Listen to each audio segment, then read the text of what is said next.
Hey guys, it's Coach Zane here, and in this video I'm going to be explaining how to make your spike robot turn perfectly using Python. So turning is a very important aspect of robotics. If you're an FLL or if you're just for education purposes, you always want to make sure you're turning accurately and perfectly.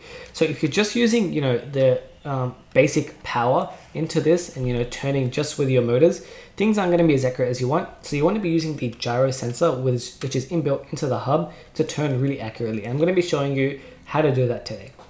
So I'm actually going to be showing you two different types of gyro turns. There's going to be one that's slightly better for certain situations and another one that's better for other ones. So I'll get into that later, but just in terms of this video, it's going to be sectioned off into a few different segments. So after this introduction, I'm going to be going into the code first, and then after the code, I'm going to be doing some explanation onto what exactly we did. So if you're a little bit confused in the code part, don't stress, because at the end I'm going to be showing you the explanation on my iPad on how things are working, with the mathematics and everything behind it. So without further ado, let's jump into the actual code. So I've got Spike Prime open up over here. I'm going to go new project and Python, as always, create. And by this point, if you watched a few of the videos in this series, you'll be quite familiar. If you haven't, I highly recommend watching at least the introduction video. But if you're learning how to do gyro turns, you probably know this environment within Python. So what I'm going to be doing is minusing this point up here, and we're going to put our initializations as always first. So we're going to initialize our components, and put a space there. Now we actually don't need to initialize too much for a gyro turn. It's just the prime hub, as we already have here. The gyro is inbuilt, so we don't need to initialize that, but our motors, we always need to make sure we have our motor pair, and I'm just going to call it motors. You can call it whatever you want, whether it be drivetrain, motor pair, really whatever you want to call this thing here. You can call it whatever here, but make sure on this side of the line you have everything that exactly word for word, except for this A and the E. So whatever you have your motors plugged into, I have my left into A and my right into E. If you have it the other way around, make sure there's E here and A here, or whatever letters you have. So without further ado, let's get into the execution of the code. So we're going to put a hashtag execute code.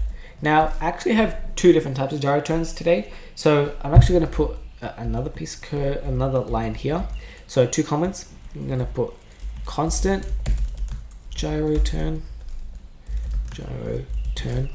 and I'm going to put a little comma here, and then I'm going to put linear gyro turn. Now these are the two names of our two different types of turns.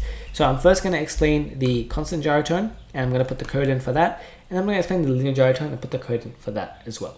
So depending on which turn you want to use, you obviously don't want to have both in the same program. You may want to use one code in this situation and the other piece of code in the other situation. But I'm just going to lay it out all here so it's all available for you. So I'm going to execute, for execute code, we're now going to put everything into the constant gyro turn and see what it looks like. I'll just put some spaces here so it makes a bit more sense. So what I'm going to do is the first line for the constant gyro turn, it's going to be resetting the yaw angle. So we have to make sure that our yaw angle is set to 0 always, just because if it's not, then the gyro won't know where the straight line is, and so it won't know where 90 degrees is if you want to do a 90-degree turn. So we have hub.motion underscore sensor dot reset underscore yaw underscore angle. Okay, and this is basically the initial part. The next part is the while loop. So oops, I took that backspace away. Let me just backspace that. All right. So the next part is going to be the while loop that controls the gyro turn. So with a while loop, it's just going to repeat an action over and over again until we want it to stop, right? So basically with a constant gyro turn, we're going to be telling our motors to turn at a constant speed. And then whenever the yaw angle is hit a certain point, we're going to turn the speed off. So let's say it starts at 0, we're going to say turn. It's going to turn. Whenever the yaw angle hits 90, we're going to say stop. Now, naturally, the yaw angle, the power of the wheels can't stop at from 0 to 100 instantaneously. There's going to be some gradual power that you see, and we'll get into how to fix that soon. But first, we have our while loop, and because we're stopping at a certain yaw angle, we need to get that yaw angle. So hub.motion underscore sensor dot get yaw angle. Make sure I've spelled everything correctly. Yep, and now we need to do less than, and this is where you put your turn in. So if you want to do a 90-degree turn, you can do less than 90, or you can do, 110, 30, 40, whatever it is. After this, make sure you put your little colon dots. Again, if you haven't, then an indent won't come up, but if you have, you'll see, a nice little indent there, and that's very important. Now we actually only have one line within the while loop, which is pretty nice. We just have to do motors dot start. And this is going to turn the motors at a steering power, which is going to be 100, which is a right turn. And then the speed is going to be 20. So once again, I'll explain these two numbers. The 100 is basically left or right. So 100, positive 100 is to the right steering power, and negative 100 is to the left. So that's the steering power.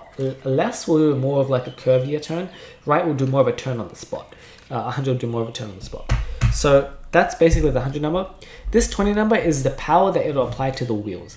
And normally with a gyro turn, you don't want to go too high because that'll lead to more inaccuracies. Somewhere between 20 to 60, try to stay below 50 to be honest. But I'm just going to stick to 20 for this video. And we're going to see how this works. Now, we're not exactly finished yet. The last thing we need is put a motors.stop because we want to make sure the robot stops when the program is finished. That is actually the constant gyro turn. Like that's the whole thing over there. As you can see, it's only a few, number of lines, and there isn't too much to it. But as I explained before, there is a slight problem with this, and I won't explain that now. Let's actually test this and see what happens.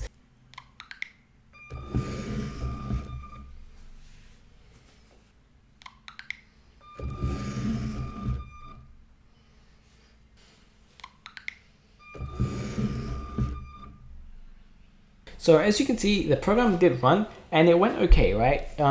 It hit the 93 range consistently. So even though it went over 90, the number it was hitting was pretty consistent. So things may not always be accurate. So it wasn't 90, 90, 90. It was 93, 92, 94 or something around that region, but it was consistent. It was hitting that point, over and over again. So if you want to hit a 90-degree turn, all you need to do is maybe drop this to 87 or 88 and see on your robot if that works. And you'll see that this actually does pretty well. This constant gyro turn, it's not perfect, but it does a pretty good job. Now, there is a solution to this, and that's going to be in the linear gyro turn. So very briefly, what I'm going to show you, because I haven't showed you that, is how to turn the other way. So to turn the other way, you basically have to flip the signs. So what we're going to do is we're going to flip this less than sign to greater than. And then we're going to, obviously, if you're flipping the sign of that, we're going to change this to a negative. And then the last thing you need to do is flip the sign of this negative over here. So those are the three things you need to do to make the constant gyro turn left instead. So three things. We need to flip this sign. So before it's less than, greater than. Flip the degrees. So if you want a higher turn, lower turn, that 87 can go to 110 or, 360, whatever it is. But negative if you want to go the other way. And then speed. We'll just change that to a negative 20. Once again, you can also change the steering, but not both, right? So don't put a negative here and here. As always, two negatives cancel out to make it positive. So only on one or the other. I prefer speed, but you can do it on the 100 really if you want to. It makes no difference whatsoever. So that's how to do a left turn. And obviously, I showed you the right turn previously, so you can just go to both of them or just memorize that. Those three things need to be changed. So I'm now going to explain the linear gyro turn, and we're going to make a completely separate code, and we're going to use that. Now you may be asking, if this was the better one, why is the constant gyro turn? Why did I show you that? And I'll explain that right at the end when I finish the code. But it's important to have both, I guess, is the short answer. So now let's move on to the linear gyro turn. And we have, pretty much the same setup. We're going to use this line over here because I can't really be bothered typing it out. The only thing is, obviously, this initialization is going to stay the same for both of them. That's why I haven't really touched them. We do need to make one small change though, and we're going to be using a timer. So the linear gyro turn actually relies on a timer. I'll explain, how that's incorporated a little bit later, but you just need to know that there's a timer involved. So if you want to use the linear, make sure you add this line of initialization. And then, we're basically going to assume this isn't here anymore. So what I'll do is I'll Control C, and I'll just put it at the end so it's not too visible, and I'll drop a few lines down because we're now focusing on the linear gyro turn. So we're going to execute the code. We've initialized our hub, our motors, and the timer. So now let's get to the actual part. And something that I did, just before is I copy pasted the reset yaw angle because we're using the gyro, we need to reset the yaw angle. Now, the linear gyro turn actually doesn't change too much in terms of appearance. It's again just the while loop. So we're going to go while, and this time we're actually going to use the timer and use timer.now. Timer.now just basically gets the time that the timer has run for, and we're going to put, say, 6 seconds here. 6 seconds is a big amount, but just for now, you know, for education purposes, I guess, we're going to just put 60. And again, make sure you have your colon, very important. Enter, and we have our indent here, which is pretty good.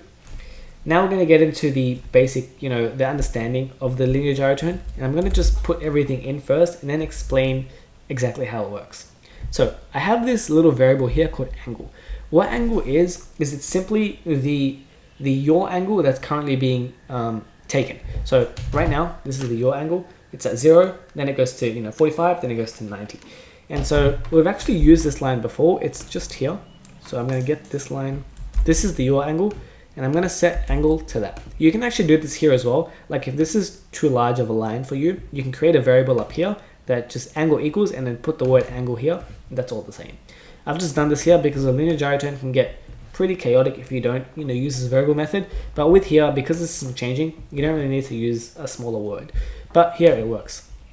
So within the while loop, I've got my angle, and what I'm going to do is I'm going to create a new line under that. And now let's do motors again.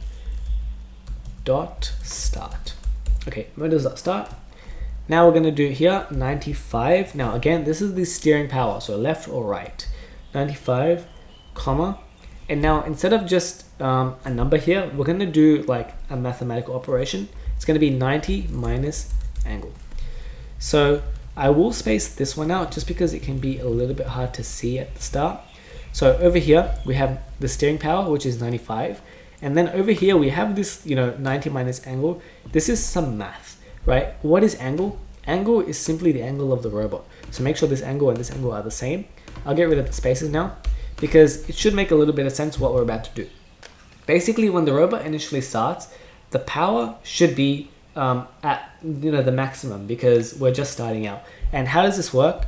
Well, as you can see, the angle is going to be 0. We've just started. When we reset the yaw angle, angle is set to 0. So this is speed over here. 90 minus 0 is 90. So it's going to apply a 90% power to the wheels, which is pretty high. However, as we move along in our turn, the angle of the robot gets higher, and therefore this 90 minus angle gets lower, right? So at 45, let's say halfway along our turn, this 90 minus angle is going to be 90 minus 45, which is 45% power.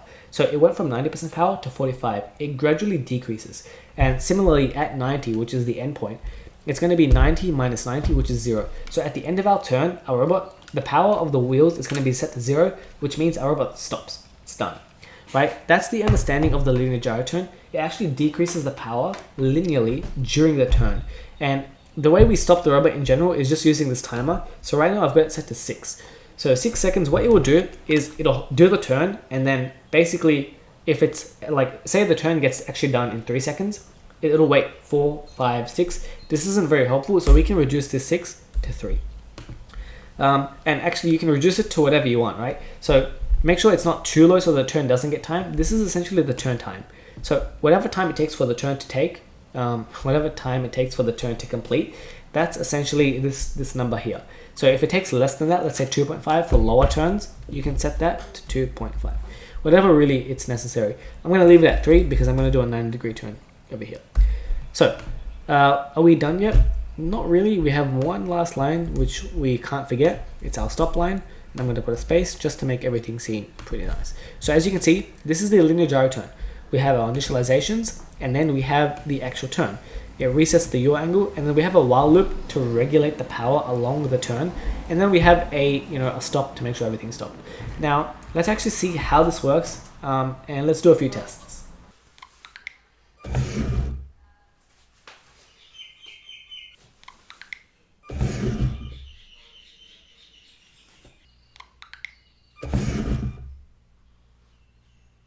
So as you can see, that worked pretty well. It was a little bit better than the constant gyro turn in the sense that we put 90 in and it actually went to close to 90 degrees, right? It hit 89, 90, 91. So there's still a little bit of inaccuracy, and that inaccuracy is perfectly normal within a spike clamp robot. Like, you can never get it exactly on the dot, but you can get it really close. Now you may be asking, firstly, how do I turn the other way, right? So with this turn here, We had to change 3 things to turn the other way. With our linear gyro turn, it's actually really simple. You just change this 90 to a negative, right? And that's it. Now it will do a turn the other way around. And you may be like, well, that seems fairly simple. But that's just the beauty of this turn over here. But I'll leave this as a right turn for now. So that's how to turn the other way. You just make that negative.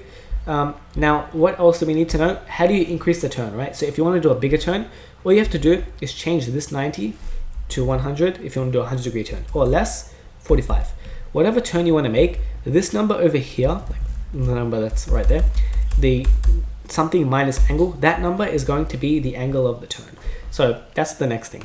Now, the final thing which I've been alluding to slowly is, why do you need to do both turns? Like, why do we have the linear and the gyro and the constant turn? Sorry. Well, the linear gyro turn works better for smaller turns. So anywhere between 0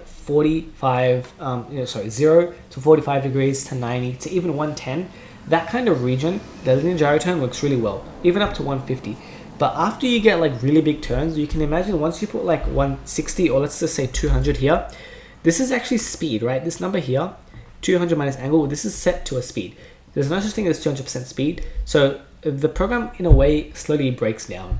That's where you have the constant gyro turn, which is your backup for bigger turns. So if you have 0 to let's say 150 degree turn, use your linear. And if you have 150 to 360, just use your constant gyro turn. That's why we have both. Now, even though we've kind of done the code for both of these turns, you may not be understanding the math behind them, and that's probably the most important thing, because understanding how this works will allow you to change things and to edit things and to make things more suiting to your situation, or perhaps make it better, right? So the next thing I'm going to do is go onto the iPad and explain exactly the math behind the code. I highly recommend continuing watching and understand everything that goes on there. Where there are timestamps below as well, so you can skip to the end if you really want to. But without further ado, let's go on to the iPad and get things, the math sorted. Okay, so we're here on the iPad and we're going to briefly explain how the gyro turn actually works. So if you made it this far, then congratulations, because this is going to be some really important stuff. Here's the thing. When we're turning, the main problem that we've already discussed is that if you're just using straight power to the wheels, so these wheels are acting on their own, basically this robot, if we start at 0 degrees over here, and I'll choose something close to yellow, something like this, it actually doesn't end up perfectly here. It may end up somewhere at a slight deviation like this, or like this, right? And this isn't actually 90 degrees, right? So if it goes off like that, it may go off to about 89 degrees, or 91 degrees, or something actually a lot worse than that, right? If you're just using power, it actually isn't that close. It'll somewhere go 80 degrees, or even 100 degrees, and that's pretty bad, right? 10 degrees of error is really bad. Normally we aim for about 1 to 2 degrees, as you saw in the code. So this is a bit of a problem. Why does this happen? There are a few reasons, as you can see here. The weight imbalance, so one side of the robot may be more weighted. So if you're trying to turn and there's a heavy side, that heavy side, if you're trying to go against the heavy side, it really won't be that accurate. Traction slippage, so the friction between the wheel and the surface that it's traveling on, that's a big problem. If it's like not as frictiony on one wheel than the other wheel, then it's going to veer. And then lastly, the power discrepancy, that the wires output to the wheels, sometimes the prime hub actually isn't that accurate. One wheel may be traveling at 80, the other one at 100, and so it's going to veer toward that 100 side. Now, this is the problem. The solution is basically doing turns with the absolute angle of the robot, or what we call the yaw angle. We've already seen this within the code, but the yaw angle is simply the angle of the robot. So if this is, for example, 0 degrees over here, then we're going to be 0 degrees like that, right? I'll do this example next. So if that's 0 degrees, as you can see, the robot has now turned, right? It was initially like this, and now it's like that. So that's going to be about 90 degrees, because the robot is now facing a 90-degree angle. Oops. 90-degree angle. And this is somewhere in between. This is roughly 45, right? If this is 0 and that's 90, then this is somewhere perfectly in between that, which is about 45 degrees. So the yaw angle is simply the angle of the robot. So we also know that pitch and roll can be calculated. Now this isn't very important, because pitch is essentially the angle like this. So if this is 0, something like that, and roll is, like this and this, but it's very uncommon for a robot to be off its wheels. Like the only angle that's important is the yaw angle for competition purposes. However, pitch and roll can also be used for fun things like balancing on wheels and that kind of thing. So that's why using the yaw angle is very important. Now let's talk about what we actually did in terms of the math. Now the math actually isn't that hard. Basically, we had two turns, right? We had method 1, which is the constant gyro turn, as you can see over here, and method 2, which is the linear gyro turn. And I'm going to explain these one by one, and it's fairly simple. So we know that the constant gyro turn, we had a set power, and we moved at that power all the time. So what this is, right, on this graph, the set power, it starts at, this is the yaw angle over here, right? So let's say we want to do a 90-degree turn. So we can say our yaw angle here is 90, and when we start, it's 0. So this is the starting point, and that's the ending point. 0, 90. The power in a constant gyro turn, it's actually purely and perfectly constant. So this will go up, and we had our power at about 25 from memory. It'll then go this way, as you can see, like that. And then it'll go down like that. So it'll stay at 25% power. 25, let me make this a little bit neater. 25% power for the whole journey. So here is 25, here is 25, here is 25, and then when it hits our perfect, our target angle, which is 90, it'll drop all the way. Now, in essence, like in actual practical sense, this actually doesn't happen. Like, imagine if you're in a car and your parents are driving and they're traveling at 80 kilometers an hour and they see like a light. When they brake, it doesn't go from 80 to 0 on the spot, and the car just doesn't stop, right? There's a slow, gradual decrease in the speed. So when it comes to practically, this actually doesn't happen, right? And that's why we saw kind of an error, because the prime hub actually it goes up in power quite quick, but it can't decrease power that quickly. So what it will do, again, right, we're going to set our 90 and 0. So practically, if this is 90, and that's 0, and this is our start, and this is the end, it looks something like this. So it'll slowly go up like that. It'll hit 25, so over here. Actually, I'll make this line completely dotted for throughout the journey.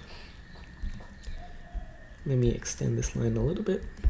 So if this is 25% power, which is what we're traveling on, it doesn't do it initially. It takes some time. So as you can see, it didn't just go straight up. It went, but it reaches 25 maybe once it's at 1 or 2 degrees. Then at the end, it's the same thing, right? It'll go all the way along. Like once it's at 25, it'll travel at 25 perfectly. But then when it hits 90, it doesn't just drop straight back down.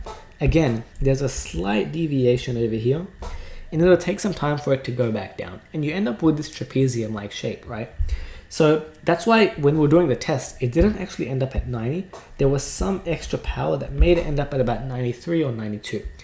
Understanding these graphs is very important, as you can see, because it gives us the full picture of what these turns are doing. So that was the constant gyro turn. This is still pretty good though, right? Because every single time it would do this trapezium shape, and it would end up on 92 or 93 consistently when we repeated it. So it's not a big deal, and on bigger turns, the constant gyro turn is actually preferable. Now let's move on to the linear gyro turn.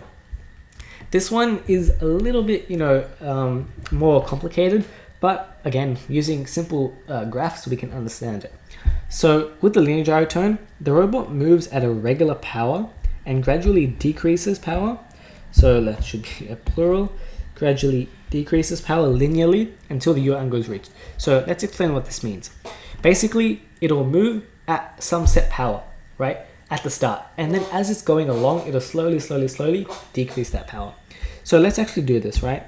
Once again, I'm going to set up our yaw angle. So this is 90, this is 0. At 0 degrees, right, when the robot isn't moving, we're actually traveling at 90% power. So somewhere up here, 90.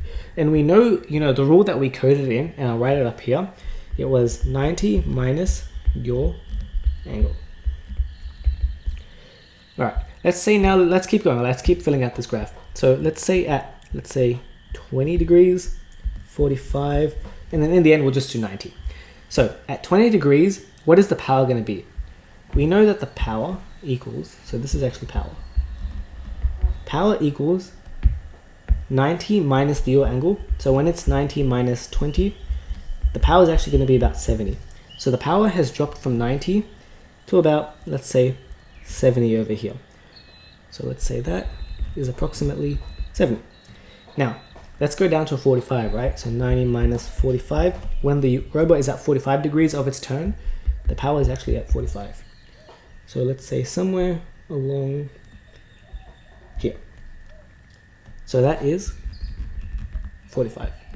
What about at 90? So when the robot has completed its turn, 90 minus 90, what's the power? 0. it's down to here. And if you draw a line, so I'm just gonna quickly correct this dot over here. So if you draw a straight line, you'll see that, you know, my line's a little bit off, so I'll just correct these dots slightly. It's not really that important, but I'll draw my line now, and you'll see that the line is perfectly linearly downwards. This is basically the linear gyro turn. It slowly decreases its speed, and it actually corrects what was going up here to make sure that the robot lands on 90 all the time. Now, what happens practically? Actually, practically, it's pretty simple. You may say that the ending is fixed, but the starting isn't really fixed because it jumps up to 90, you know, straight away. So practically, there is a slight amount of error, but it's very, very small, and eventually it'll drop back down to 90. So that was the linear gyro turn and the constant gyro turn and the explanation of them using graphs. Knowing these graphs is exceptionally powerful, you know, particularly in judging. If you want to use them, it's very helpful. So that's pretty much it for this video. Not only have you now learned 2 really good gyro turns, you've also understood, you know, the mathematics behind it. So if you are ever in a situation where things aren't working, you can always use your brain, which is the most important thing, I guess, to figure out what the problem is, and, you know, to create things from scratch if you ever forget. So that's pretty much it. Thank you for watching the video, and I'll see you guys in the next one.